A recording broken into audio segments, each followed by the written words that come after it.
Good afternoon to everyone. कैसे हो आप सभी? Hope you all are fine and preparing well for your upcoming state examination. आज का जो हमारा सेशन रहने वाला है उसमें हम रोटेशनल डायनेमिक्स की जो एस्टेट पी वाई क्यूज हैं वो डिस्कस करेंगे। एग्ज़ाम पॉइंट ऑफ व्यू से ये क्लास काफ़ी इंपॉर्टेंट रहने वाली है क्योंकि रोटेशनल डायनेमिक्स से डेफिनेटली 2 to 4 क्वेश्चन बनते ही बनते हैं एस्टेट में। फर्दर ये क्लास अगर आप सेंट्रल गवर्नमेंट के टीचिंग एग्ज़ाम की तैयारी कर रहे हो तो उस पॉइंट ऑफ व्यू से भी काफ़ी इंपॉर्टेंट रहेगी। आपने इस क्लास को मैक्सिमम शेयर करना है ताकि ज़्यादा से ज़्यादा स्टूडेंट को इसका बेनिफिट हो सके। फर्दर आपने इस क्लास को लास्ट तक देखना है।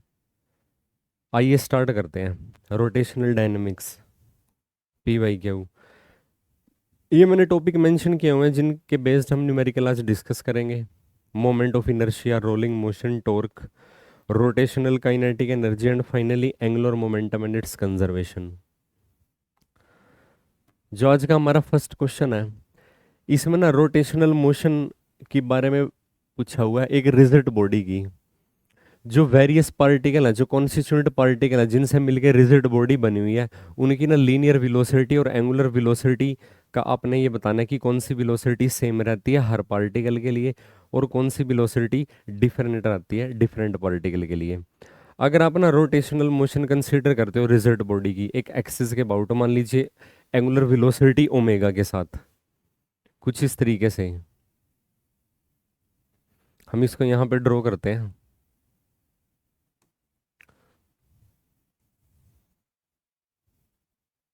एंगुलर वेलोसिटी आपने कंसीडर करनी है इसकी रिजिड बॉडी की ओमेगा। अगर मान लीजिए इसके अंदर ना एक m1 मास का पार्टिकल है जो एक्सिस ऑफ रोटेशन से r1 डिस्टेंस दूर है, एक दूसरा पार्टिकल है m2 जो एक्सिस ऑफ रोटेशन से r2 डिस्टेंस दूर है। अगर आप ना लीनियर वेलोसिटी और एंगुलर वेलोसिटी के बीच में आपको रिलेशनशिप पता हो v is equal to r omega, this is the relationship. So अगर आप देखोगे जो लीनियर वेलोसिटी है ना वो r पे डिपेंड करती है, यानी कि एक्सिस ऑफ रोटेशन से पार्टिकल की लोकेशन, पार्टिकल का जो पोजीशन वेक्टर है उस पर डिपेंड करती है। जो लीनियर वेलोसिटी है बेसिकली वो r पर डिपेंड करती है। सो हर पार्टिकल की जो लीनियर वेलोसिटी होगी वो डिफरेंट होगी और एंगुलर वेलोसिटी सब पार्टिकल की सेम होगी जिस एंगुलर वेलोसिटी के साथ इस रिजिड बॉडी की रोटेशन करवाई जा रही है। So different linear speeds but same angular speed, this is the required answer, यानी कि third option is the correct option. आपको ये रिलेशन ध्यान रखना है इसके लिए। Next one is moment of inertia of a disc is minimum about the. अभी आपको ना डिफरेंट एक्सिस दे रखी है क्योंकि मोमेंट ऑफ इनर्शिया कैसी फिजिकल क्वांटिटी है, एक टेंसर फिजिकल क्वांटिटी है, उसके लिए एक्सिस को मेंशन करना जरूरी है कि किस एक्सिस के अबाउट आप मोमेंट ऑफ इनर्शिया कंसीडर कर रहे हो। अब डिस्क का ना मोमेंट ऑफ इनर्शिया की डिफरेंट वैल्यू एग्जिस्ट करती हैं डिफरेंट एक्सिस के अबाउट। उन सभी मोमेंट ऑफ इनर्शिया में जो मिनिमम वैल्यू होगी वो आपको बतानी है। सबसे पहले ज्योमेट्रिकल एक्सिस के अबाउट, ज्योमेट्रिकल एक्सिस के अबाउट अगर अपना मोमेंट ऑफ इनर्शिया कंसीडर करते हो डिस्क का, ज्योमेट्रिकल एक्सिस के अबाउट मोमेंट ऑफ इनर्शिया को अगर आप ना आई नोट से एक्सप्रेस करते हो तो इसकी वैल्यू आपको कितनी मिलती है डिस्क के केस में? ये वैल्यू आपको मिलती है 1/2 mr²। अगर डिस्क का मास m है, डिस्क की रेडियस r है। Tangential axis perpendicular to the plane, उसके प्लेन के परपेंडिकुलर जो उसकी ना टेंजेंट एग्जिस्ट करती है उसके अबाउट अगर आप मोमेंट ऑफ इनर्शिया की वैल्यू फाइंड आउट करते हो, मान लीजिए आप उसको डिनोट करते हो आई टी से, तो जो उसके ना प्लेन के परपेंडिकुलर है तो उसके बेसिकली ज्योमेट्रिकल एक्सिस के पैरेलल हो जाएगा। तो थ्योरम ऑफ पैरेलल एक्सिस जब आप यहाँ पे इंप्लीमेंट करते हो मास इनटू और ये बन जाएगा r²। अब आई नोट की वैल्यू कितनी गिवन आपको? Half mr²। अब इसमें आपको ना mr² ऐड करना पड़ेगा। सो टेंजेंट के अबाउट जो उसके प्लेन के परपेंडिकुलर है कितना मोमेंट ऑफ इनर्शिया एग्जिस्ट करता है? 3/2 mr²। अब उसके बाद डायमीटर के about moment of inertia, diameter के अबाउट मोमेंट ऑफ इनर्शिया क्या हो जाएगा? ज्योमेट्रिकल एक्सिस के अबाउट जो मोमेंट ऑफ इनर्शिया उसका ना हाफ हो जाएगा थ्योरम ऑफ परपेंडिकुलर एक्सिस से। थ्योरम ऑफ परपेंडिकुलर एक्सिस के अकॉर्डिंग जैसे जो दो डायमीटर हम उसके एक ही प्लेन में लाई करते हैं और जो ज्योमेट्रिकल एक्सिस है उस प्लेन के परपेंडिकुलर एग्जिस्ट करती है। सो डायमीटर के अबाउट मोमेंट ऑफ इनर्शिया क्या हो जाएगा, ज्योमेट्रिकल एक्सिस के अबाउट मोमेंट ऑफ इनर्शिया का 1/2 यानी कि 1/4 mr²। उसके बाद है tangential axis lying in the plane. अब उसके प्लेन के अंदर ही अगर टेंजेंट लाई करती है, ये कैसी टेंजेंट थी, जो परपेंडिकुलर लाई कर रही थी।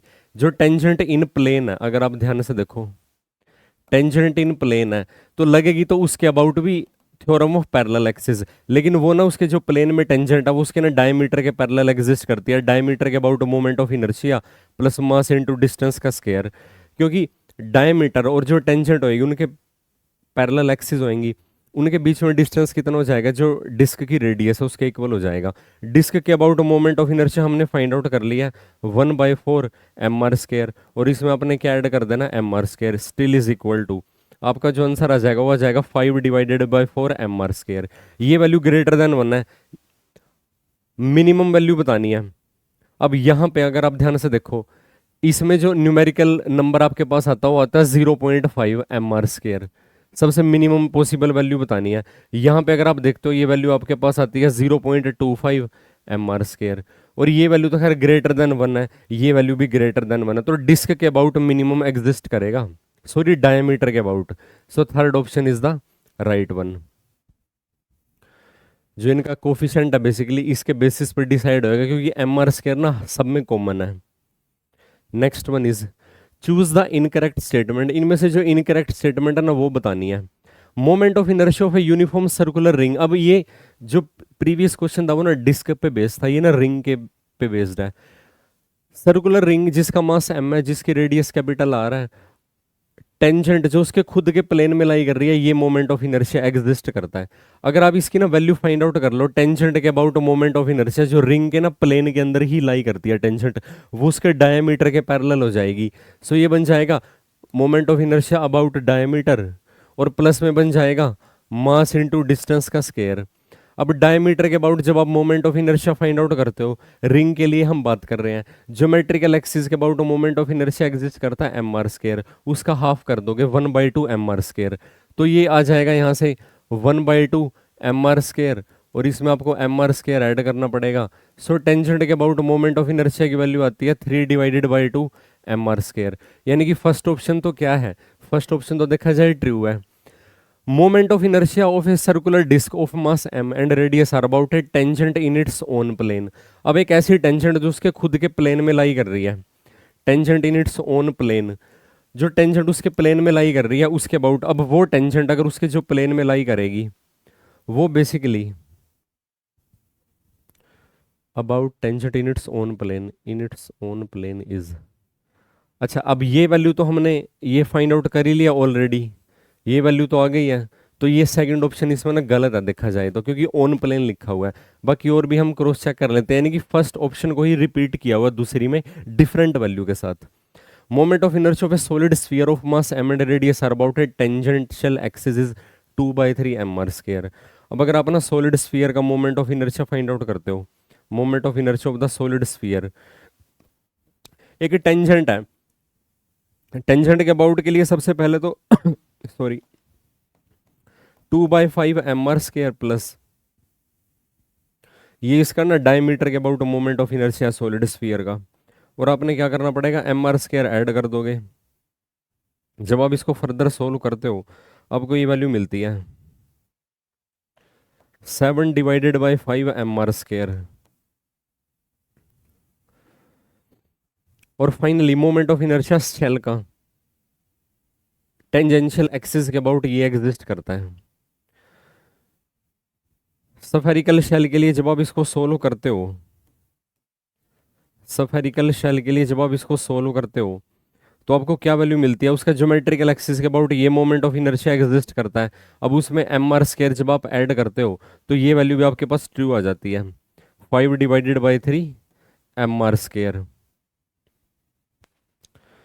लेकिन हमारी ना ये वैल्यू नहीं मैच हुई है यहाँ पे ना, 2/5 mr² था तो 7/5 आंसर आना चाहिए था वहाँ पे, और यहाँ पे सर्कुलर डिस्क लिखा हुआ है। अच्छा सेकंड केस में आपको ना डिस्क के लिए सोल्व करना है। ये जो पहला केस है ये तो हमने रिंग के लिए किया था, तो मैं ये टेंजेंट के अबाउट जो डिस्क का ना एक बार सोल्व कर देता हूँ। ये सेकंड ऑप्शन को दोबारा कर रहे हैं, जो सेकंड ऑप्शन है ये ना जो टेंजेंट के अबाउट है जो उसके खुद के प्लेन में है, ये यहाँ पे बात कर रहे हैं डिस्क की, डिस्क की बात कर रहे हो। डिस्क के ना खुद के प्लेन के अंदर, खुद के प्लेन के अंदर मोमेंट ऑफ इनर्शिया टेंजेंट के अबाउट वो डायमीटर के पैरेलल हो जाएगा, तो ये बन जाएगा डायमीटर के अबाउट प्लस ये बन जाएगा M are square. Theorem of parallel axis लगा देंगे। अब डिस्क का उसके डायमीटर के about moment of inertia geometrical axis के अबाउट मोमेंट ऑफ इनर्शिया का 1/2 हो जाएगा, वो होता है हाफ एम आर स्क्वायर, तो ये बन जाएगा 1/4 एम आर स्क्वायर और प्लस में क्या बन जाएगा एम आर स्क्वायर। जब आप इसको सोल्व करते हो ये वैल्यू आपको मिलती है 5/4 एम आर स्क्वायर। ये डिस्क थी ना, सेकंड ऑप्शन में डिस्क लिखा हुआ है, सो ये भी ट्रू है। उसके बाद लास्ट वाला भी ट्रू है। सो इन्होंने बता रहा कि इनकरेक्ट बताना है, तो third option is the correct answer, क्योंकि ये इनकरेक्ट है, इस बात का आपने ध्यान रखना है। Next one is moment of inertia एक डिस्क है जिसकी रेडियस आर है about a diametric axis. Diameter के अबाउट मोमेंट ऑफ इनर्शिया की वैल्यू आपको गिवन है डिस्क के केस में। सबसे पहली बात आपको ये पता होना चाहिए, डिस्क के केस में अगर आप ना डायमीटर के अबाउट मोमेंट ऑफ इनर्शिया की वैल्यू फाइंड आउट करते हो एक डिस्क के लिए, ये इसकी ज्योमेट्रिकल एक्सिस है, इसके about moment of inertia I note exist करता है डिस्क का। अब ये जो इसके ना दो डायमीटर हैं जो सेंटर ऑफ ज्योमेट्री को क्रॉस कर रहे हैं कुछ इस तरीके से, इनके अबाउट ना moment of inertia I D से एक्सप्रेस किया हुआ है। और ये डिस्क है, ओवरऑल जो हम कॉन्फ़िगरेशन हमने कंसीडर किया है ये क्या है, डिस्क है। डिस्क का मोमेंट ऑफ इनर्शिया इसके डायमीटर के अबाउट, डायमीटर के अबाउट मोमेंट ऑफ इनर्शिया क्या बन जाएगा बेसिकली ज्योमेट्रिकल एक्सिस के अबाउट मोमेंट ऑफ इनर्शिया का half, theorem of perpendicular axis से। अब डिस्क के केस में अगर उसकी रेडियस आ रहा है एम उसका मास है जो उन्होंने मेंशन किया हुआ है, कितनी वैल्यू एग्जिस्ट करती है ज्योमेट्रिकल एक्सिस के about half M are square, और उसका भी हाफ कर दो तो ये वैल्यू आपके पास आ जाती है 1/4 एम आर स्क्वायर।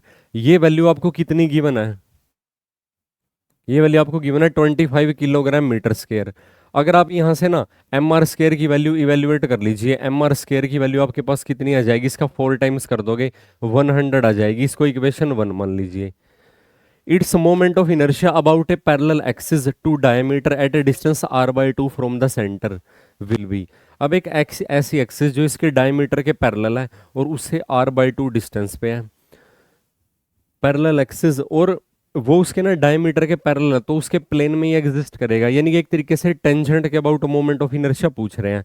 जो इन्होंने हमसे क्वेश्चन पूछ रखा ना वो मोमेंट ऑफ इनर्शिया टेंजेंट के अबाउट पूछ रखा है। So moment of inertia about tangent और डायमीटर, तो यहां पे हम यूज करेंगे so using theorem of parallel axis. यहां पे आपको ना थ्योरम ऑफ पैरेलल एक्सिस का यूज करना पड़ेगा।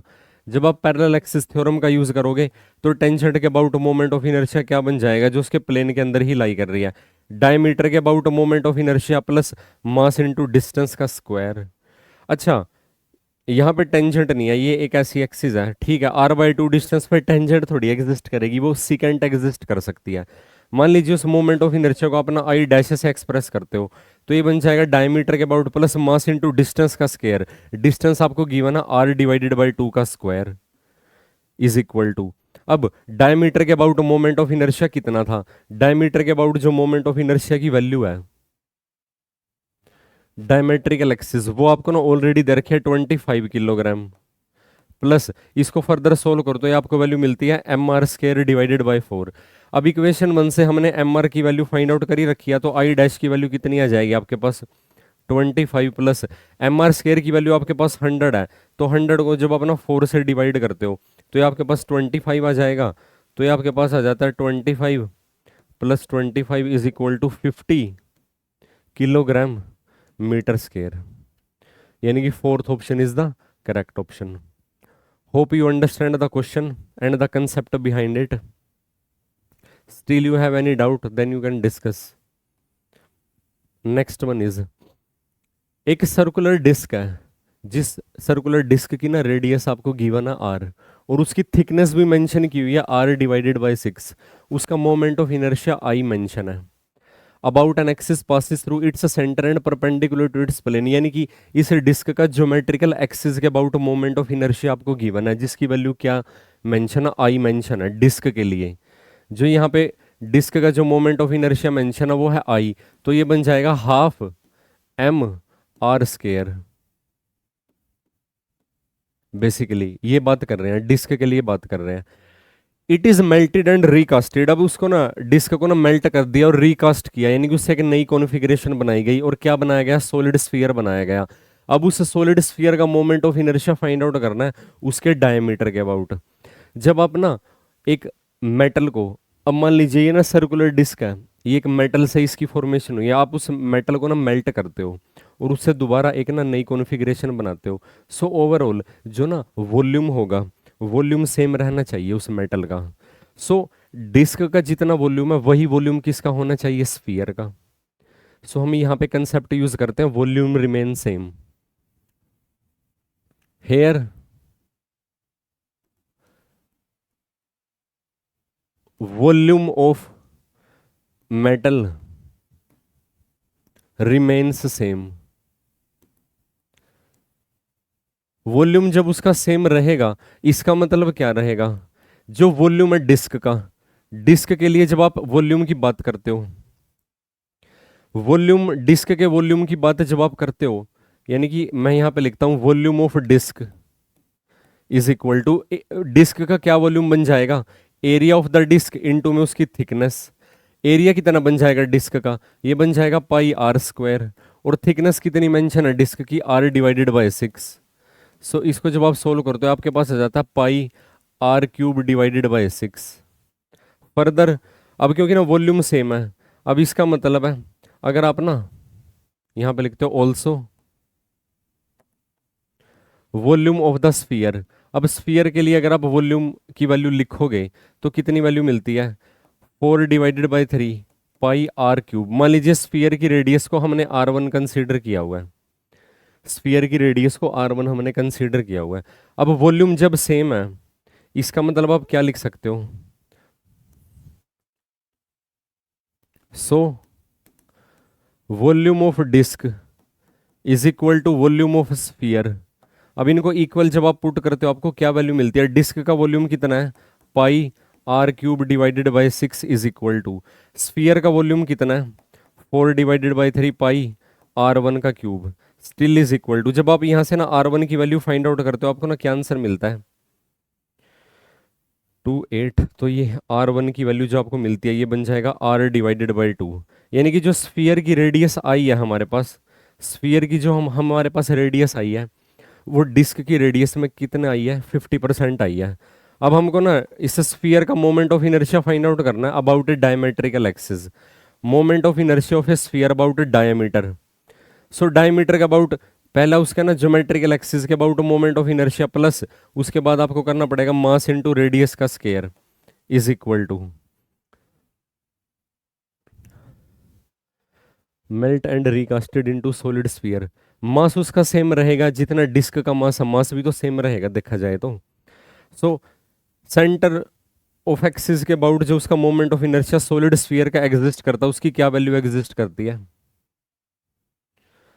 2/5 mr²। और यहाँ पे R1 स्क्वायर लिखना पड़ेगा हमको क्योंकि हमने R1 कंसीडर किया हुआ, R1 का square plus m into R1 का square still is equal to, इसको फर्दर जब सोल्व कर दो आपको ये वैल्यू मिलती है 7/5 m R1²।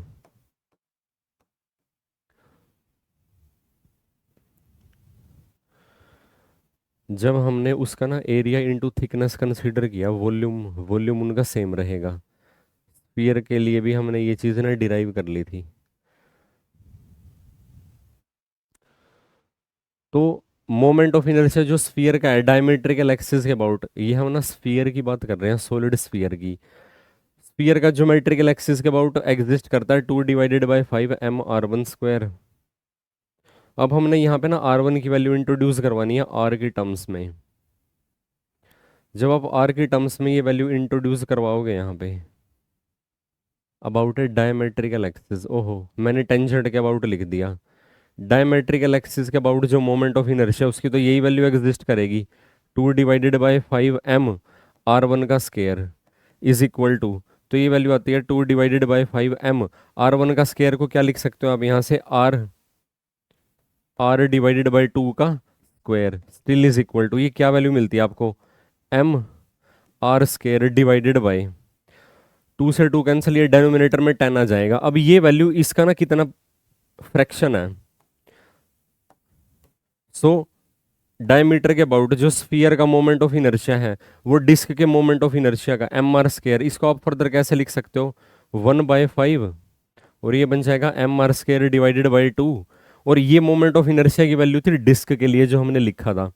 सो ये बन जाएगा moment of inertia of disc divided by 5, this is the required answer, I divided by 5, यानी कि second option is the correct option. Hope you understand the concept behind it. Next one is, next जो situation आपको given है वो क्या situation given है, एक uniform disc है जिसका मास m है और उसकी रेडियस r है, उसके ऊपर ना डिस्क की बॉर्डर पे ना एक एडिशनल रिम को फिट किया हुआ है जिसका मास m है, और उस रिम की रेडियस अप्रोक्सीमेटली ना, क्योंकि डिस्क पे वो फिट की हुई है रिम एक तरीके से, और 4 symmetrically placed point masses each of mass m/4 fix at position r/2 from the centre. अभी हम इसका डायग्राम ड्रॉ करेंगे। Total moment of inertia of the system out about an axis perpendicular to the plane of disc through its centre is. Disc के साथ ना क्या क्या इन्होंने ज्योमेट्रिकली उसके अंदर चेंज किए हुए हैं, रिफॉर्म्स किए हुए हैं, वो हम देखते हैं। अगर आप इसको ना ड्रॉ करते हो, ये आपके पास है ना डिस्क है, ये क्या है डिस्क, डिस्क के सराउंडिंग में सबसे पहले तो इन्होंने एक ना रिम को अटैच किया हुआ है, अप्रोक्सीमेटली उस रिम ने ना उस डिस्क को ना कवर किया होगा, ये वो रिम है, तो ये क्या है, ये रिम है। उसके बाद एडिशनली, अच्छा उसके बाद अगर आप ध्यान से देखो डिस्क की सबसे पहले ना रेडियस इन्होंने मेंशन की हुई है, रेडियस क्या है इसकी r है, और मास कितना है डिस्क का, मास m है, एक रिम उसके ऊपर ना फिट की हुई है। उसके बाद ना 4 पॉइंट मासेस को उसके सेंटर से जिनका मास m/4 है, r/2 डिस्टेंस पे अगर आप ध्यान से देखोगे यहाँ पे 4 मासेस को ना रीअरेंज किया हुआ कुछ इस तरीके से, जो उसके सेंटर से ना कितने डिस्टेंस पे है, r/2। इनका डिस्टेंस कितना है डिस्क के सेंटर से, r/2, हाँ, और इनका मास कितना है, m/4, यानी कि 4 मास कुछ इस तरीके से अरेंज किया हुआ है। होप आपको डायग्राम समझ में आया होगा।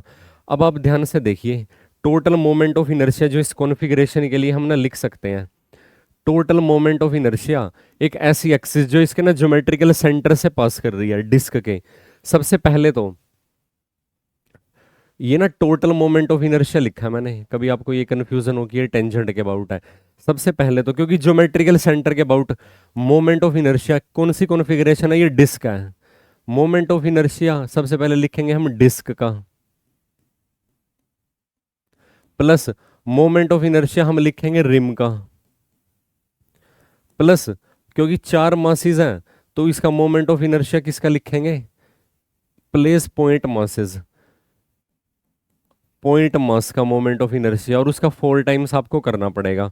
इसका मतलब क्या हुआ, जो ये टोटल मोमेंट ऑफ इनर्शिया हमारे पास वैल्यू जो आएगी फाइनली, जो ये टोटल मोमेंट ऑफ इनर्शिया हमारे पास आएगा ज्योमेट्रिकल सेंटर के अबाउट, डिस्क की अगर आप बात करते हो, डिस्क का मास स्मॉल है, मैं रेडियस कैपिटल आ रहा है, डिस्क का moment of inertia about an axis which passes through its centre perpendicular its plane, ये एग्जिस्ट करेगा। प्लस अब आप ध्यान से देखो, जो रिम होती है ना, रिम की शेप कैसी है, रिंग की तरह है, क्योंकि उसके सिर्फ पेरीफ्री पे मास का डिस्ट्रीब्यूशन है, उसके इनसाइड तो मास का डिस्ट्रीब्यूशन है ही नहीं, तो वो रिंग की तरह बिहेव करेगी।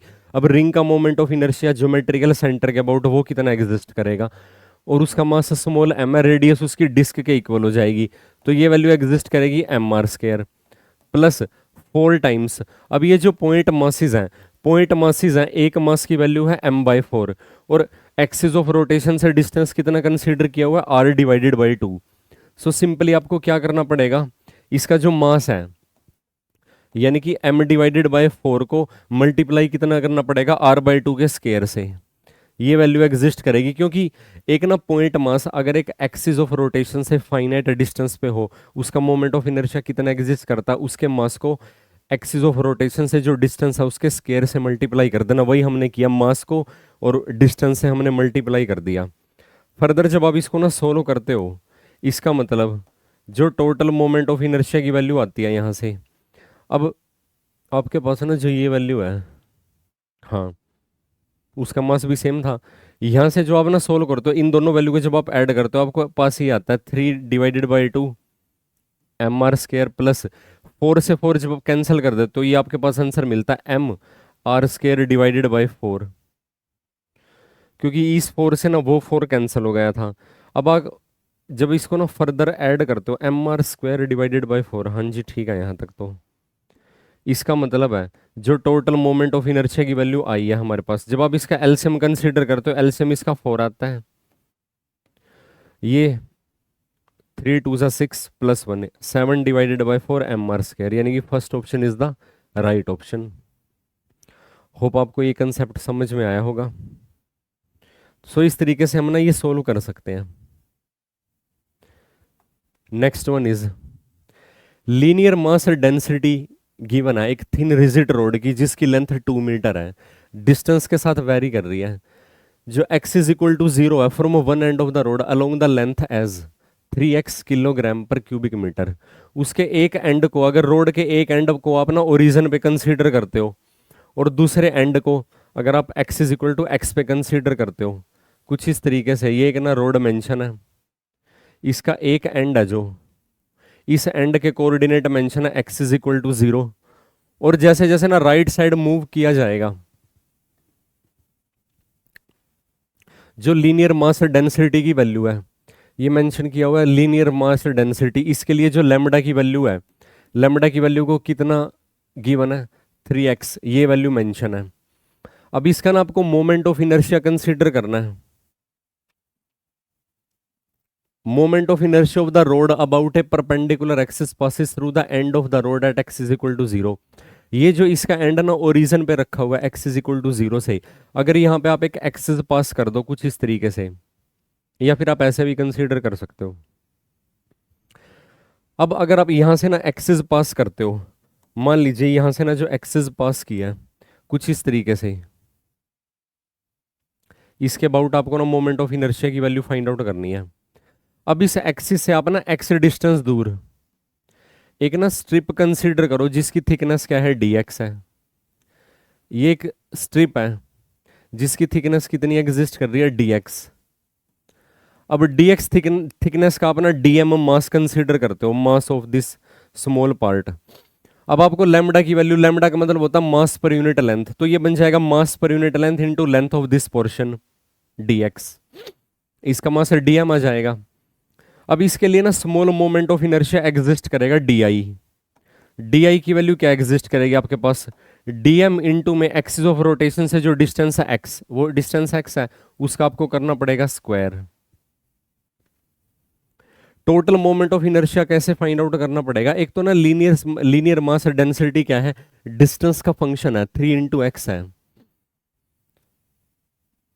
वेरीज डिस्टेंस, यानी कि लीनियर मास डेंसिटी वेरी कर रही है डिस्टेंस के हिसाब से, यानी कि इस एंड पे लीनियर मास डेंसिटी की वैल्यू मिनिमम, अगर आप यहाँ पे x की वैल्यू 0 पुट करते हो यानी कि 0, और जैसे जैसे आप ना राइट साइड मूव करते हो, अब इस रोड की ना कंप्लीट लेंथ आपको मेंशन नहीं की हुई, अच्छा लेंथ हाँ 2 मीटर इसकी लेंथ मेंशन है, जो इस रोड की पूरी लेंथ है वो कितनी है, L is equal to 2 metre, इसकी लेंथ कितनी है 2 मीटर। सो दूसरे एंड पे जाते जाते ना लीनियर मास डेंसिटी की वैल्यू मैक्सिमम हो जाएगी, कितनी हो जाएगी 6 kilogram per cubic metres per length, 6 kilogram per metre. So इस तरीके से so total moment of inertia we can find out integration. तो जो टोटल मोमेंट ऑफ इनर्शिया है उसकी वैल्यू के लिए आपको क्या करना पड़ेगा, डी आई की वैल्यू को इंटीग्रेट करना पड़ेगा। जब अपना डी आई की वैल्यू यहाँ पे पुट करते हो आपको क्या वैल्यू मिलती है, एक तो आपको ये वैल्यू मिलती है डी एम इंटू में एक्स का स्क्वायर। और x की वैल्यू कहाँ से कहाँ तक वेरी करती है, अगर आप ध्यान से देखोगे x की वैल्यू वेरी करोगी 0 से लेके मैक्सिमम इसकी लेंथ तक 2 मीटर तक ये मूव करेगी। इसका मतलब क्या हुआ, जो मोमेंट ऑफ इनर्शिया की वैल्यू आती है, अब डीएम की वैल्यू आपको गिवन है लैम्बडा इंटू डी एक्स। यहाँ पे आप पुट करते हो आपको ये वैल्यू मिलती है lambda x square d x, और इसकी वैल्यू है 0 से लेके 2 तक, still is equal to lambda की वैल्यू आपको कितनी गिवन है, लैम्बडा की वैल्यू आपको गिवन है 3x। तो अब यहाँ पे लैम्बडा की वैल्यू पुट करोगे तो ये बन जाएगा 3x, और साथ में लिखा हुआ x square d x still is equal to. Further जब आप इसको सोल्व करते हो, मोमेंट ऑफ इनर्शिया की क्या वैल्यू एग्जिस्ट करती है आपके पास, इंटीग्रेशन के अंदर 0 से लेके 2, ये बन जाएगा 3x³ d x still is equal to,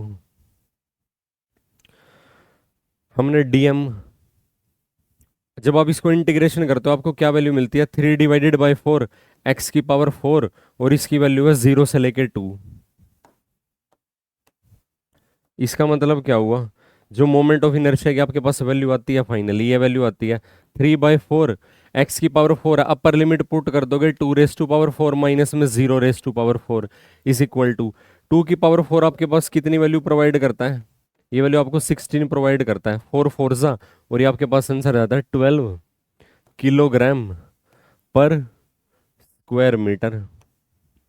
12 is the right answer, यानी कि third option is the right answer. Hope आपको ये कंसेप्ट समझ में आया होगा। Next one is 3 identical particle हैं जिनका मास क्या है, m है, are place on the corner of an equilateral triangle जिसकी साइड a है। कुछ इस तरीके का सिनारियो आपको गिवन है।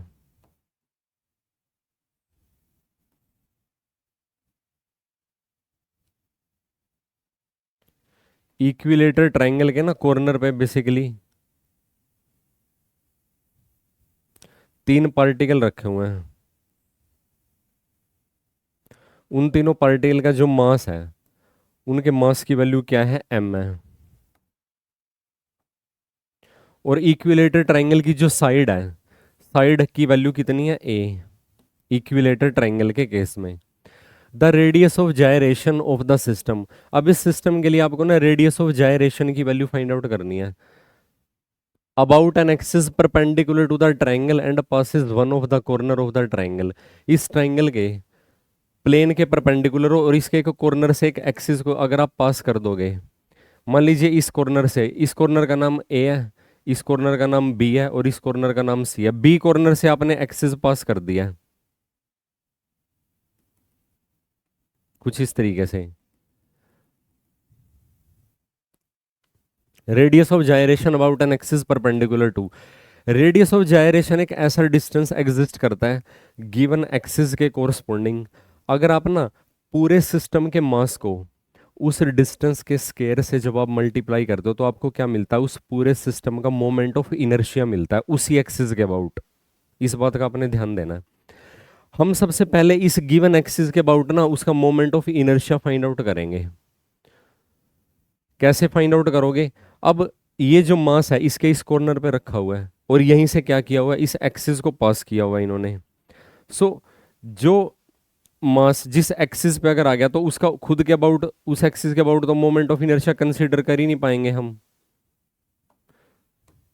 सो इस कॉन्फ़िगरेशन का मोमेंट ऑफ इनर्शिया, मान लीजिए इस एक्सिस को आप ना, क्योंकि ना अगर आप इसको एक्स वाई प्लेन में मान के चलते हो, ये ना जेड एक्सिस है, ये ऐसा मान के चलते हैं हम, मान लीजिए ये जेड एक्सिस है। So moment of inertia about z axis,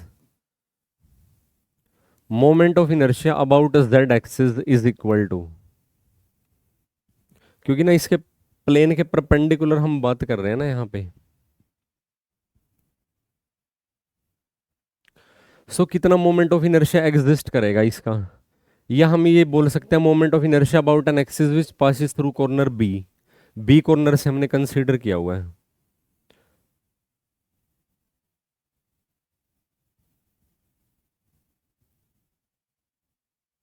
so moment of inertia of the system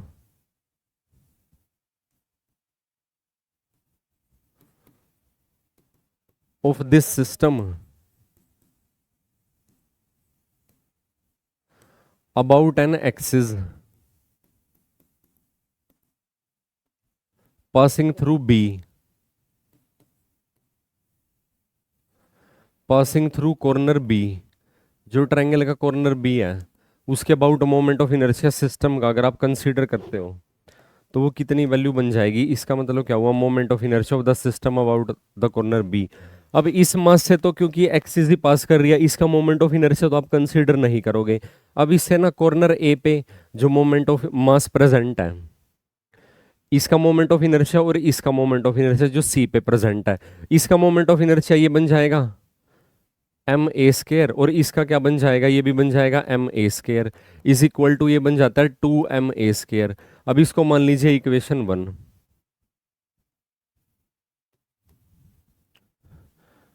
now let radius of gyration, radius of gyration को आपने ना के से डिनोट कर दिया। देन रेडियस ऑफ जायरेशन की ना क्या प्रॉपर्टी है, अगर पूरे सिस्टम के मास को आप क्या, पूरे सिस्टम का मास क्या बन जाएगा m plus m plus m, इसको ना square of radius of gyration से मल्टीप्लाई करते हो तब आपको क्या मिलता है, उसका मोमेंट ऑफ इनर्शिया मिल जाता है। ये बन जाएगा moment of inertia of the system, और वो वैल्यू आपको कितनी गिवन है 2ma स्केयर। इसका मतलब क्या हुआ, के स्केयर की वैल्यू आपके पास कितनी आ जाती है 2/3 a square still is equal to, k की वैल्यू कितनी आ जाएगी 2/3 अंडर रूट के अंदर, और a उससे बाहर आ जाएगा अंडर रूट से 2a/3, और ये वैल्यू आपको कंसीडर करनी पड़ेगी अंडर रूट के अंदर कुछ इस तरीके से। This is the required answer, first option is the required answer. Under root आएगा आंसर में ना, वो फर्स्ट ऑप्शन में under root with under root आएगा वो ऑप्शन। सो इस तरीके से ना रेडियस ऑफ जायरेशन के बेस पे भी आप क्वेश्चन कर सकते हो इसके। अब ये क्वेश्चन ना टॉर्क के बेस पे है, क्योंकि रोटेशनल मैकेनिक्स में जब आप ना फोर्स की बात करते हो तो वहां पे हमको ना टॉर्क को कंसीडर करना पड़ता है, क्योंकि जिस फोर्स का ना रोटेशनल इफेक्ट आप कंसीडर करते हो तो वो फोर्स क्या कहलाता है, बेसिकली वो फोर्स ना टॉर्क कहलाता है। एक टॉर्क है जिसकी वैल्यू आपको कितनी गिवन है, टॉर्क की वैल्यू कितनी गिवन है 50 न्यूटन मीटर, एक व्हील पे जो कि रेस्ट पे है, रेस्ट पे है तो जो थीटा नोट की वैल्यू वो बन जाएगी 0।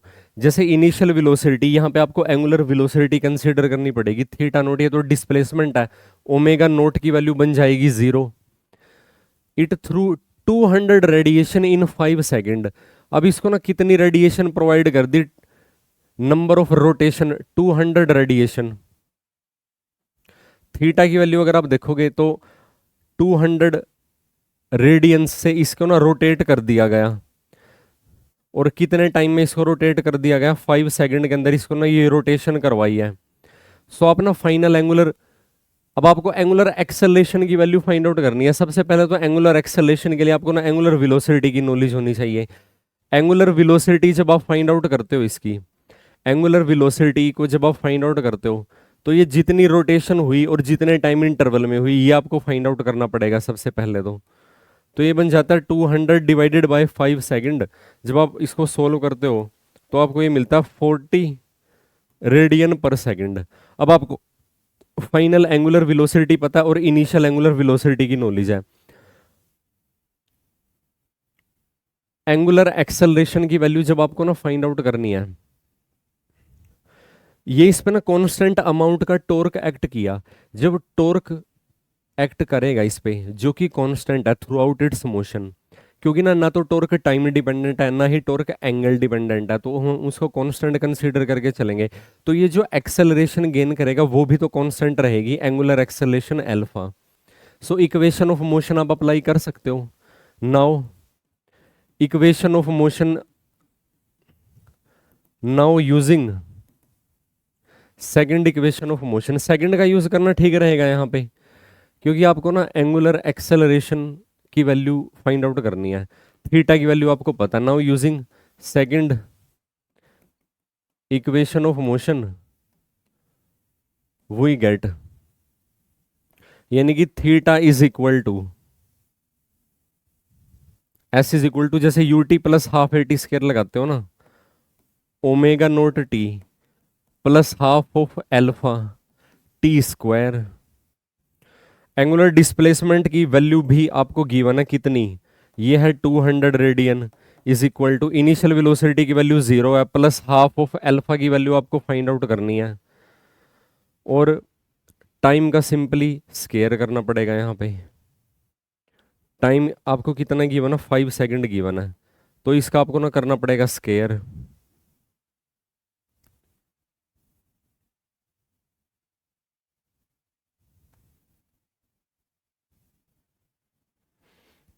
v is equal to u plus a T,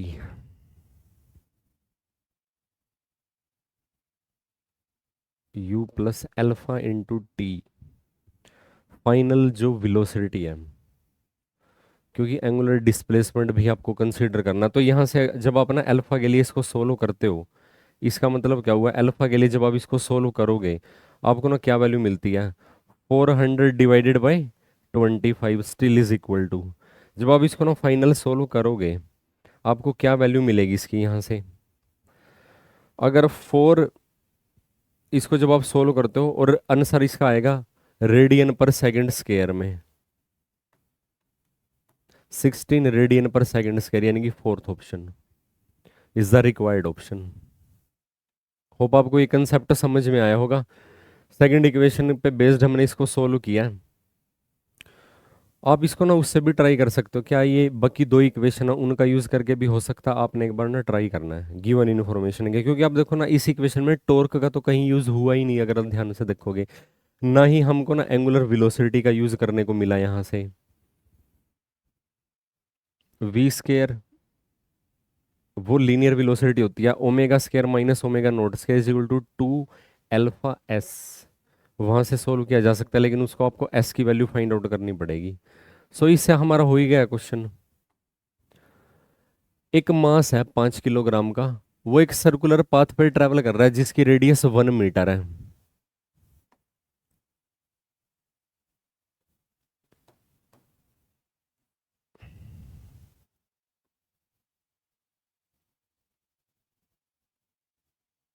circular path की जो रेडियस है वो क्या है, 1 मीटर, और उस पर एक ना मास से ट्रेवल कर रहा है, वो जो मास है, मास की वैल्यू कितनी गिवन है आपको, 5 किलोग्राम गिवन है, मान लीजिए मास एम है। If the mass move with 300 revolutions पर मिनट, एक मिनट में वो कितने इसके ना सर्कल ट्रेवल कर रहा है, 300 रेवोल्यूशन ट्रेवल कर रहा है, it's kinetic energy will be.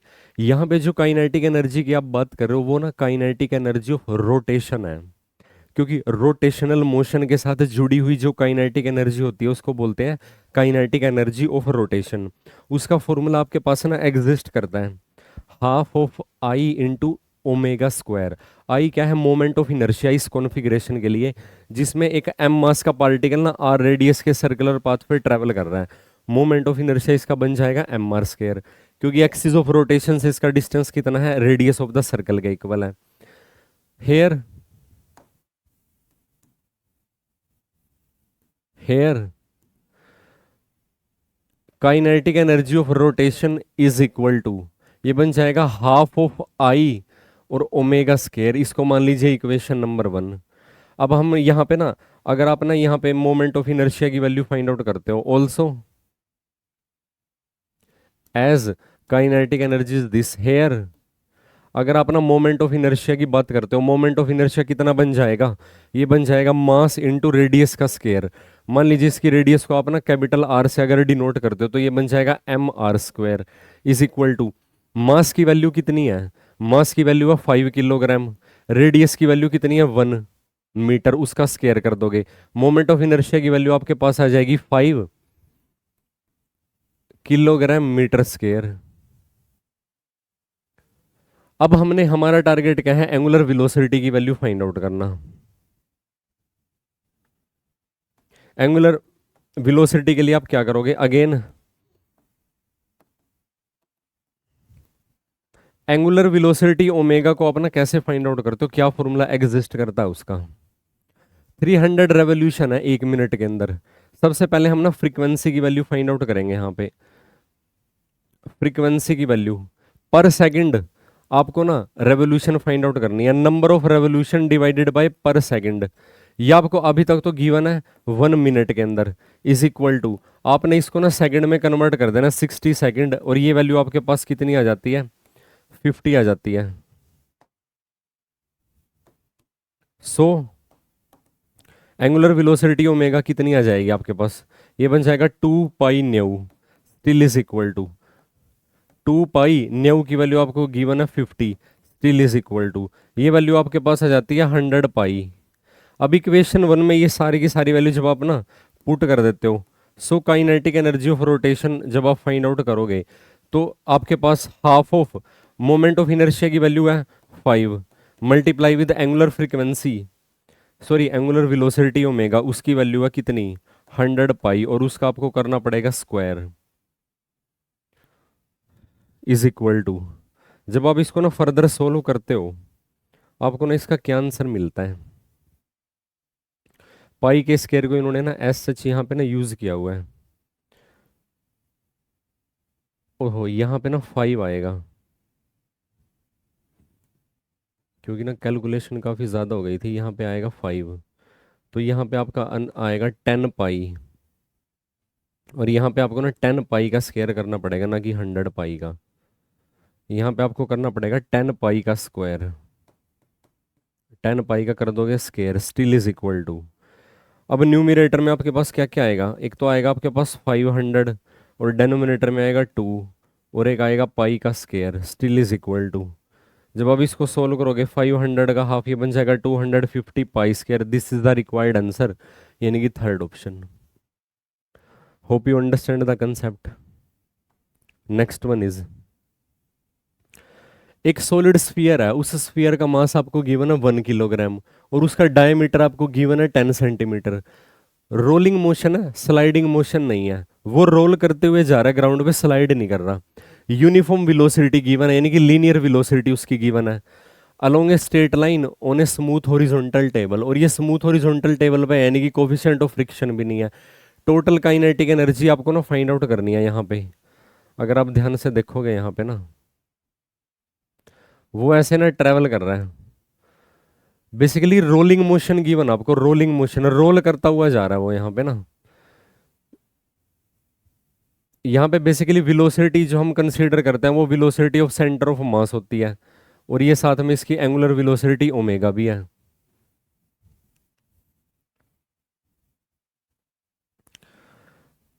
The total energy of this sphere is, यहाँ पे जब आप ना टोटल एनर्जी की बात करते हो, टोटल एनर्जी, टोटल एनर्जी में दो पैरामीटर एग्जिस्ट करते हैं, एक तो है काइनेटिक एनर्जी ऑफ ट्रांसलेशन,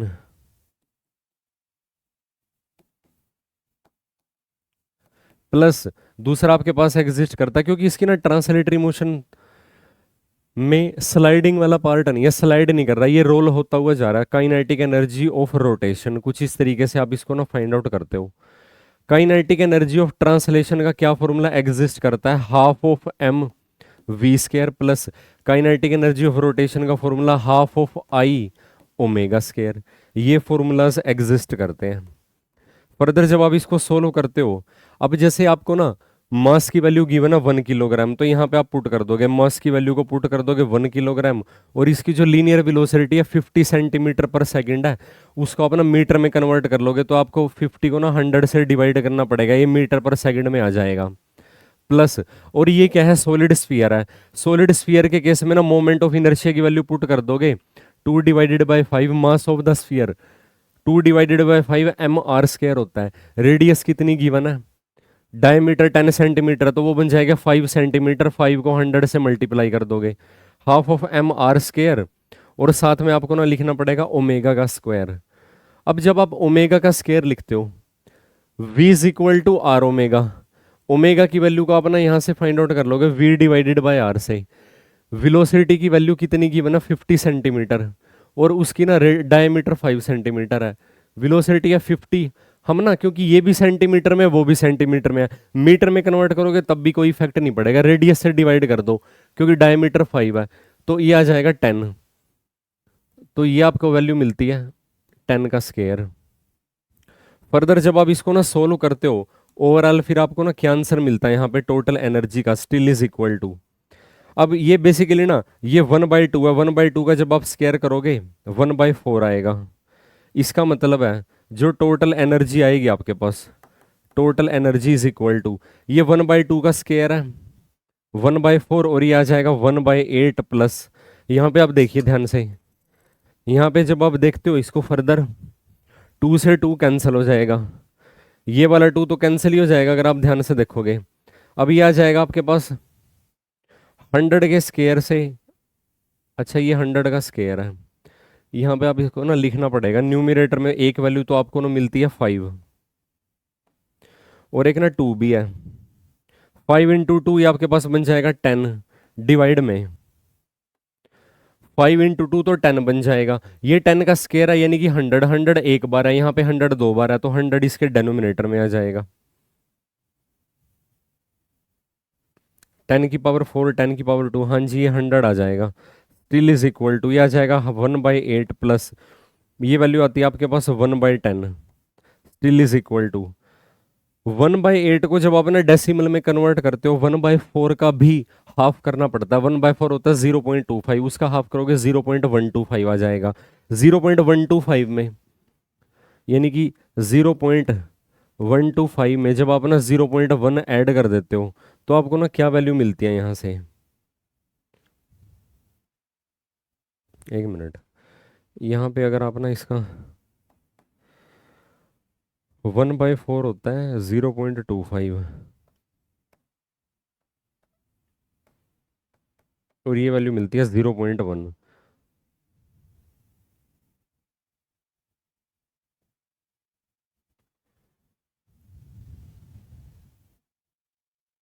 एक बार दोबारा ये पार्ट हम चेक करते हैं। हाफ ऑफ हमें वेलोसिटी का स्क्वायर, वेलोसिटी है 50 सेंटीमीटर, सेंटीमीटर को मीटर में करोगे 100 से डिवाइड करोगे 1/2, 1/2 का स्क्वायर करोगे 1/4, 1/4 का 1/2 करोगे 1/8 प्लस, अभी यहाँ पे देखिए 2 से 2 कैंसिल हो जाएगा, 5 का स्क्वायर 25 है, 5 से डिवाइड करके 5 बच जाएगा न्यूमरेटर में, यहाँ पे ना 5 लिखना पड़ेगा, उसके बिना नहीं काम चलने वाला, 5 डिवाइडेड बाई, और यहाँ से 10⁴ है न्यूमरेटर में, 10⁴ है, तो ये 10⁴ यहाँ पे बच जाएगा, अब हमारा आंसर आ जाएगा 0.12, 1/8 को जब आप सोल्व करते हो आपको ये वैल्यू मिलती है 0.125 प्लस, अब ये बनेगा 0.05, स्टिल इज इक्वल टू, जब आप इसको ना मॉडिफाई करते हो 0.175, और आंसर आपके पास आता है जूल में, यानी कि third option is the required answer. Hope you understand the question. Next one is, एक सॉलिड स्फीयर है, डिस्क है, होलो सिलेंडर है, इनको ना रोल डाउन कर दिया एनी एक इंक्लाइंड प्लेन से from the same height, then which of the these will reach the bottom first. जैसे मान लीजिए एक ना इंक्लाइंड प्लेन है, एक इंक्लाइंड प्लेन है, उसका इंक्लिनेशन आपको गिवन है, अब बारी बारी से ना ये जो तीनों कॉन्फ़िगरेशन मेंशन है, कौन कौन सी कॉन्फ़िगरेशन मेंशन है, एक तो ना सॉलिड स्फीयर है, एक डिस्क है, ये जब यहां से ना रोल डाउन करते हैं, then which of these will reach the bottom first, यानी कि टाइम ऑफ डिसेंट की वैल्यू फाइंड आउट करनी है। टाइम ऑफ डिसेंट का ना ये फॉर्मूला एग्जिस्ट करता है 1/sin θ अंडर रूट के अंदर बीटा टाइम्स 2h/g। अब यहां पे देखोगे वेयर बीटा का क्या फॉर्मूला एग्जिस्ट करता है, 1 plus moment of inertia divided by mr², ये फॉर्मूला एग्जिस्ट करता है। अब आपके पास जो कॉन्फ़िगरेशन है, एक तो आपके पास है स्फीयर, सॉलिड स्फीयर है, सॉलिड स्फीयर है, उसके बाद डिस्क है, डिस्क के बाद क्या है, होलो सिलेंडर, होलो सिलेंडर है ये, इस बात का ध्यान देना, होलो सिलेंडर। अब आपने ना ये जो बीटा फैक्टर है ना, बीटा फैक्टर की वैल्यू ना इन तीनों के लिए इवेल्युएट करनी है। अगर आप ना बीटा की वैल्यू फाइंड आउट करते हो, beta for the sphere, beta की वैल्यू क्या आ जाएगी स्फीयर के लिए, बीटा की वैल्यू क्या आ जाएगी 1 प्लस, स्फीयर का मोमेंट ऑफ इनर्शिया होता है 2/5 mr², mr² कैंसिल हो जाएगा, तो ये वैल्यू बचती है 2/5 इज इक्वल टू, सोल्व करते हो 7/5। और अगर आप इसको डेसिमल में भी कर लेते हो फर्दर तो ये आ जाएगा 1.4 आ जाएगा आपके पास।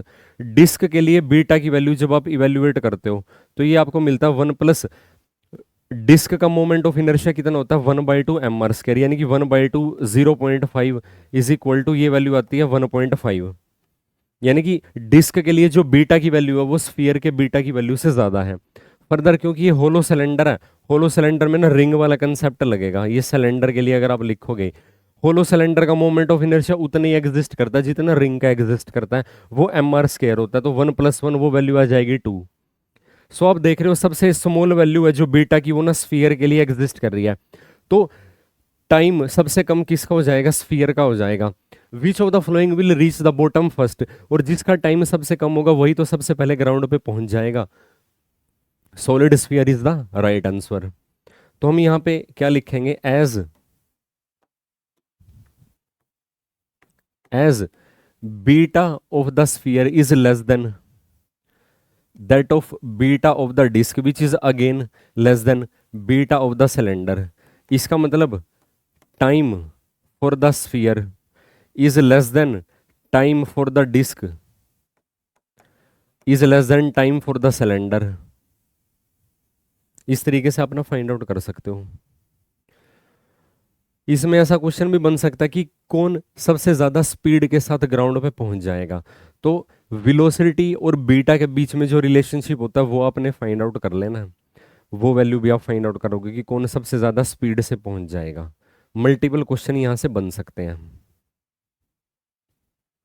नेक्स्ट वन इज, एक थिन रोड है जिसकी लेंथ गिवन आपको L और मास उसका M है, suspended horizontally by a pair of vertical string attach to the end, the string supported end B is then cut, linear acceleration of end B of the rod just after the string is cut is. जैसे ही ना string को cut किया उसके बाद आपको ना उसकी क्या फाइंड आउट करनी है, लीनियर एक्सेलरेशन फाइंड आउट करनी है। कुछ इस तरीके का ना सिनारियो आपको गिवन है यहाँ पे।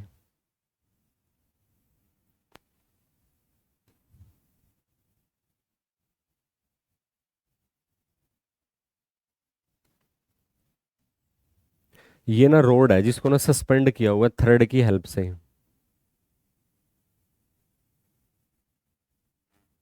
कुछ इस तरीके से एक थिन रोड है जिसकी लेंथ कैपिटल L है, L क्या है इसकी लेंथ है, और M क्या है इसका मास है, horizontally by a pair of vertical string attached to the end, the string supported end B is then cut।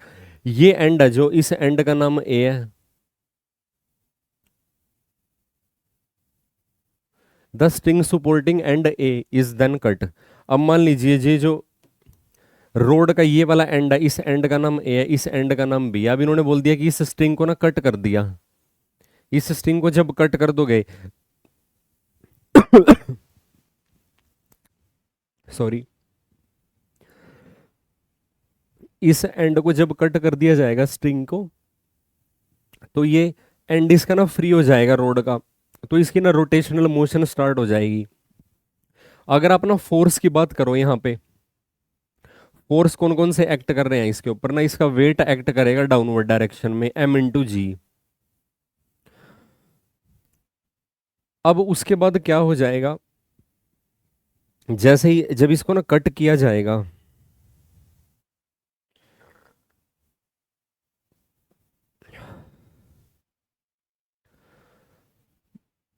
इसकी ना रोटेशनल मोशन स्टार्ट हो जाएगी।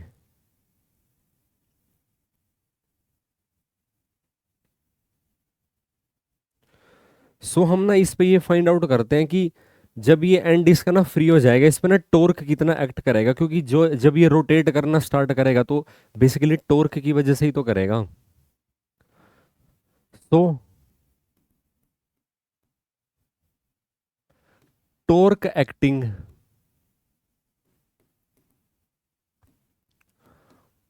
ऑन द रोड इज, उस पे ना कितना टॉर्क एक्ट करेगा, मान लीजिए टाउ टॉर्क उस पे ना एक्ट करेगा। अब इसकी ना रिमेनिंग लेंथ कितनी बन जाएगी, क्योंकि इसको ना बैलेंस किया हुआ है यहाँ पे, और इस एंड के अबाउट इसकी ना रोटेशन पॉसिबल है।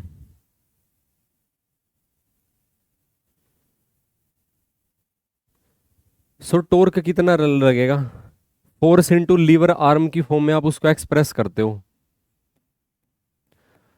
फोर्स इंटू लीवर आर्म की फॉर्म में आप उसको ना क्या करते हो, एक्सप्रेस करते हो टॉर्क को हमेशा।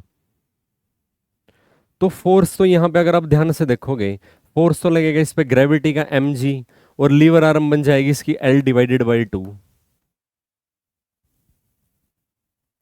अब इस टॉर्क को आप ना किस वैल्यू के इक्वल पुट कर सकते हो इसको, अगर आप इस टॉर्क को ना मोमेंट ऑफ इनर्शिया की टर्म्स में लिखोगे, moment of inertia into alpha लिख सकते हो।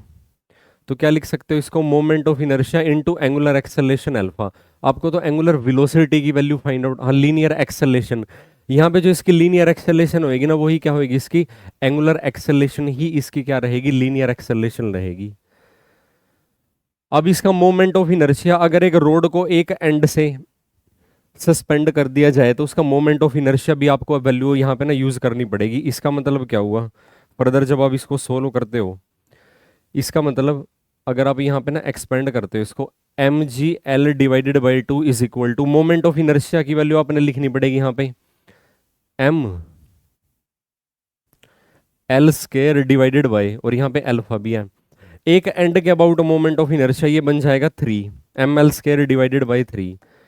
इसका मतलब क्या हुआ, जब आप यहाँ पे ना अल्फा की वैल्यू को फाइंड आउट करोगे, अल्फा की वैल्यू क्या बन जाएगी आपके पास,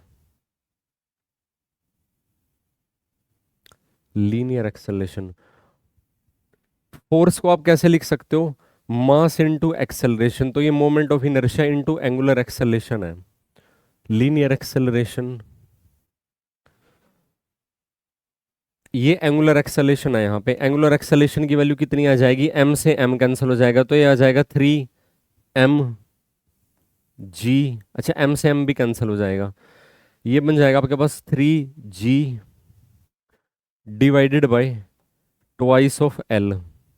ये आपके पास आती है एंगुलर एक्सेलरेशन। अब आपको क्या फाइंड आउट करना है, लीनियर एक्सेलरेशन।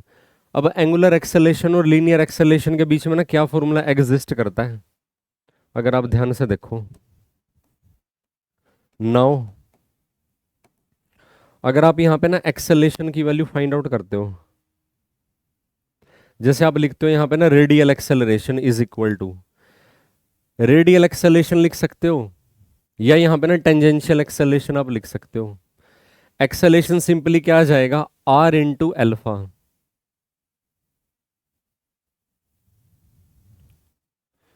सो आपको क्या करना पड़ेगा, एल्फा को ना एल से मल्टीप्लाई करना पड़ेगा just, still is equal to, क्योंकि रोड की जो पूरी लेंथ है ना उसको कंसीडर करना पड़ेगा, तो एक्सेलरेशन की वैल्यू आ जाएगी 3g divided by 2। This is a required value of the acceleration, 3g divided by 2। Hope you understand the concept. Next one is, एक मीटर रोड है, उसको ना पहले वर्टिकली रखा गया, उसका जो एक एंड है वो फ्लोर पे है, और जो दूसरा एंड है उसको ना फ्री फॉल करवाया गया, अलाउड टू फॉल, मतलब फ्री फॉल नहीं, क्योंकि जैसे ही उसकी ना उस रोड की रोटेशन हो जाएगी, जैसे ये पेन है बेसिकली, ये अभी वर्टिकल पोजीशन में है तो ये इसका अपर मोस्ट पॉइंट है, अब जैसे इसकी ना रोटेशन हो जाएगी अपर मोस्ट पॉइंट ना ग्राउंड लेवल पे आ जाएगा, कुछ इस तरीके का सिनारियो है। Assuming that the end on the floor does not slip, और इसका ये जो एंड बॉटम से कनेक्ट है, ग्राउंड से कनेक्ट है, ये फिक्स रहता है जब इसको ना हम ऐसे इंक्लाइंड करते हैं, यानी कि वर्टिकल से हॉरिजॉन्टली इसको जब अलाइन करते हैं रोड को। When it hit the floor the speed of the other and will be, other and की आपको ना स्पीड बतानी है, यानी कि कुछ इस तरीके से ये जो है सिनारियो आपको गिवन है, ये जो एंड है इसका ये तो फिक्स है, और ये एंड इसका क्या करेगा, रोटेट करेगा, तो जब ये रोटेट करेगा फाइनली ये यहां पे पहुंच जाएगा, मान लीजिए किसी टी टाइम पे ना इसकी अगर पोजीशन देखते हो तो कुछ इस तरीके से आप इसको एक्सप्रेस कर सकते हो।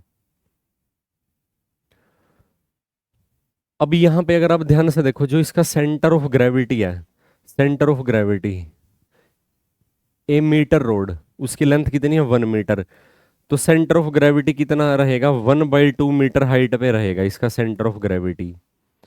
अब आपने यहाँ पे ना अगर आप ध्यान से देखो, assuming the end on the floor does not slip when hit the floor the speed of the other and, जब ये ग्राउंड पे हिट करेगा इसकी ना स्पीड की वैल्यू आपको ना फाइंड आउट करनी है। So angular momentum, rotational motion हुआ ना यहाँ पे, एंगुलर मोमेंटम कंजर्वेशन आपको ना लगाना पड़ेगा यहाँ पे।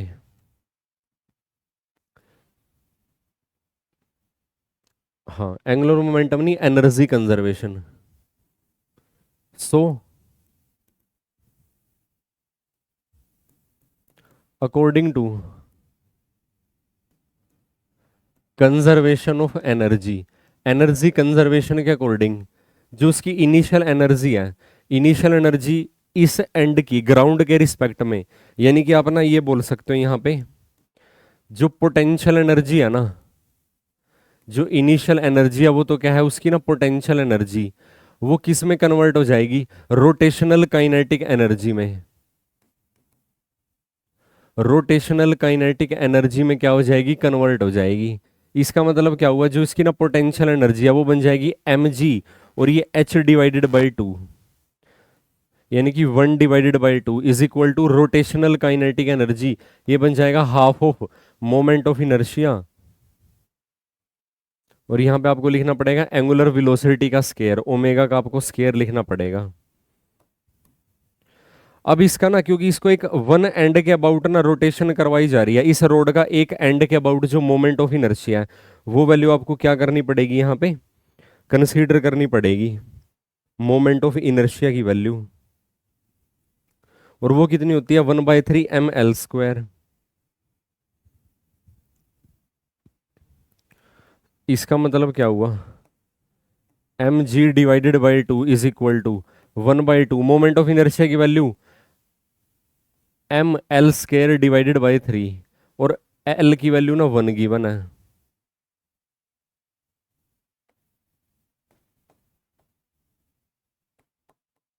और ये बन जाएगा ओमेगा का स्केयर, m से m कैंसिल हो जाएगा। इसका मतलब क्या हुआ, अगर आप इसको ना फर्दर सोल्व करते हो आपको ना यहाँ से ओमेगा की वैल्यू कितनी मिलती है, ओमेगा की वैल्यू जो आपको मिलती है वो मिलती है 3g, और ये बन जाएगा अंडर रूट के अंदर speed of the other and will be.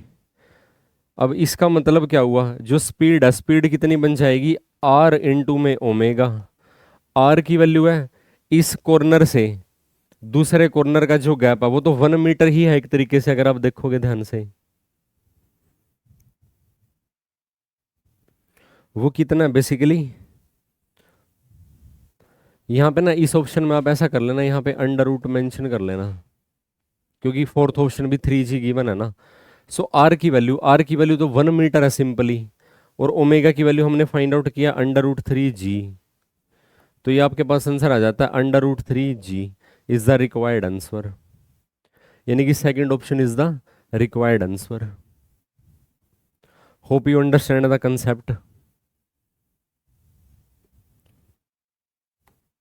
Next one is in rotational analogue of momentum in translatory motion, जो ट्रांसलेटरी मोशन में मोमेंटम का रोल होता है रोटेशनल मोशन में वो रोल कौन प्ले करता है, वो प्ले करता है एंगुलर मोमेंटम, क्योंकि ट्रांसलेशनल मोशन में जो मास है उसका रोल रोटेशनल मोशन में कौन प्ले करता है, मोमेंट ऑफ इनर्शिया। अगर आप ट्रांसलेटरी मोशन में लीनियर मोमेंटम की बात करोगे, रोटेशनल मोशन में हम बात करेंगे एंगुलर मोमेंटम की।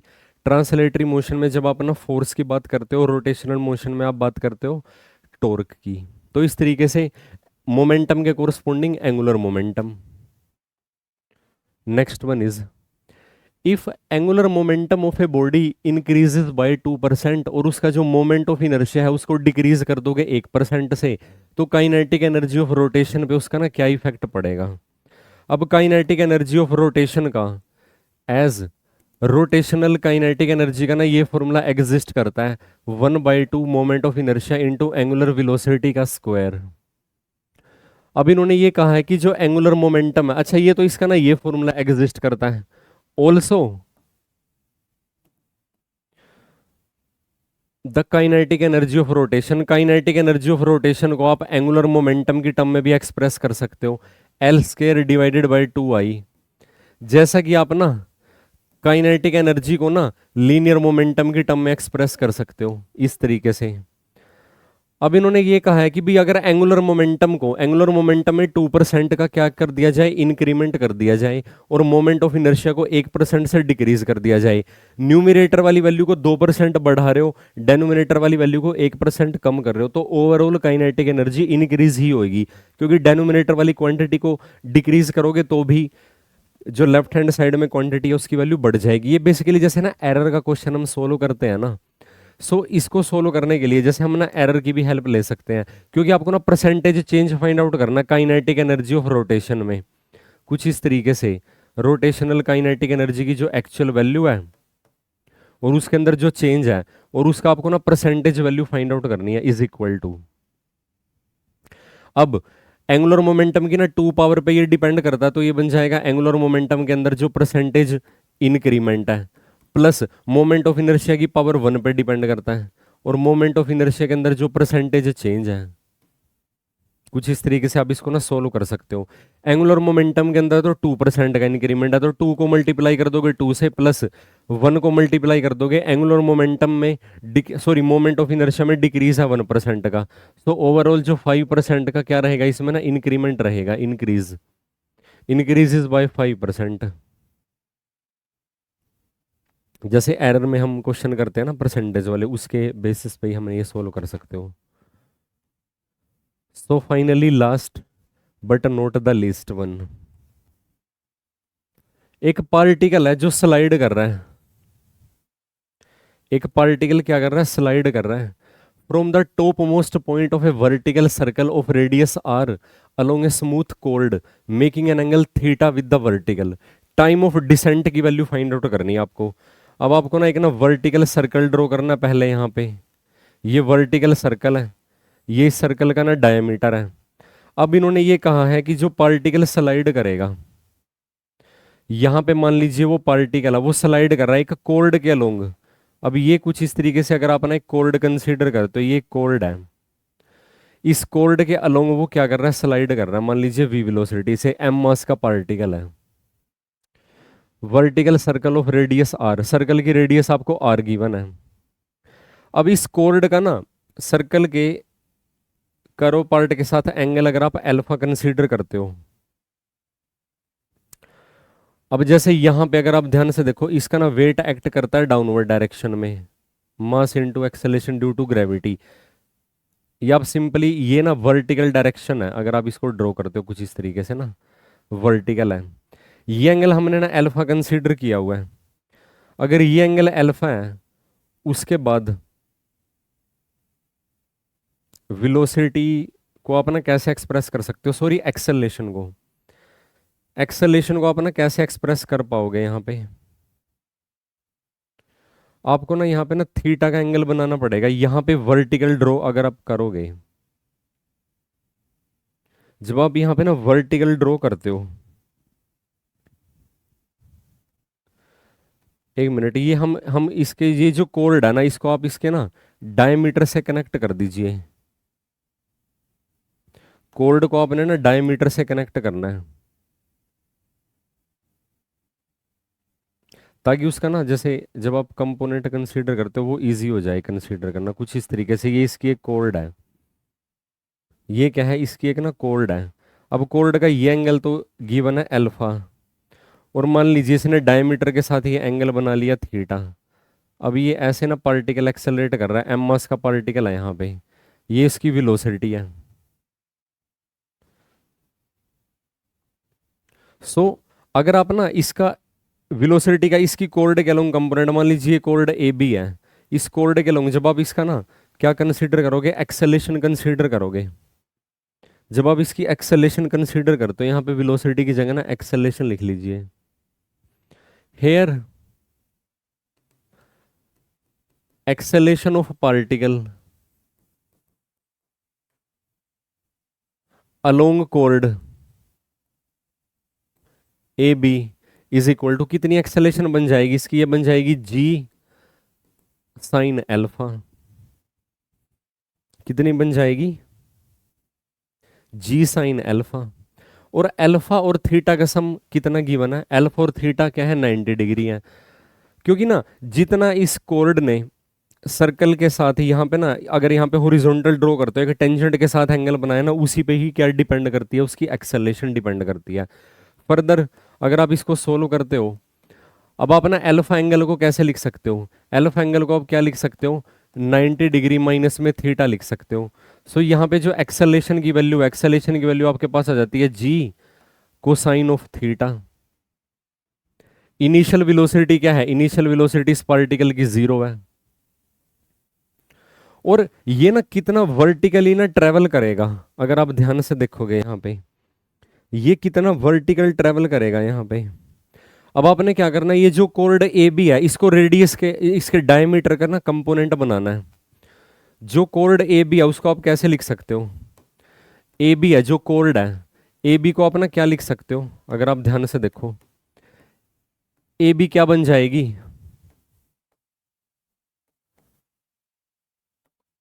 Component of diameter A.